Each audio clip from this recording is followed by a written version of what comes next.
വൃത്തിയാക്കാൻ വേണ്ടിയിട്ടാണെന്നൊക്കെ പറഞ്ഞ് നിങ്ങൾ ഇറങ്ങി തിരിച്ചു കഴിഞ്ഞാൽ അവിടെ നിങ്ങൾ വീണ്ടും ഫെയിലാവുക ചെയ്യാം. കാരണം അങ്ങനെയാണെന്നുണ്ടെങ്കിൽ നിങ്ങൾ ഈ മുറിച്ച് കഴിഞ്ഞ് കഴിഞ്ഞാൽ പിന്നെ അത് നിങ്ങൾ വൃത്തിയാക്കേണ്ട ആവശ്യമില്ലല്ലോ.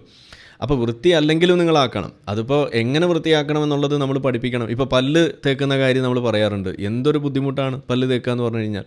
നമ്മളൊക്കെ നമ്മുടെ വായിൽ ലക്ഷങ്ങളാണ് ചിലവഴിക്കേണ്ടി വന്നിട്ടുള്ളത്. ഓരോ പല്ല് കൊഴിഞ്ഞു പോയി അത് തിരിച്ചു വെക്കാനും ക്ലീൻ ചെയ്യാനും എന്തെല്ലാം ബുദ്ധിമുട്ടുകൾ, അതിൻ്റെ ഉള്ളിൽ സംഭവിക്കുന്ന പ്രശ്നങ്ങൾ പരിഹരിക്കാൻ വേണ്ടിയിട്ട് പൈസ എത്ര ചിലവാക്കേണ്ടി വരുന്നത്. അത് ചെയ്തില്ലെങ്കിൽ നമുക്ക് മര്യാദയ്ക്ക് ചിരിക്കാൻ പറ്റും.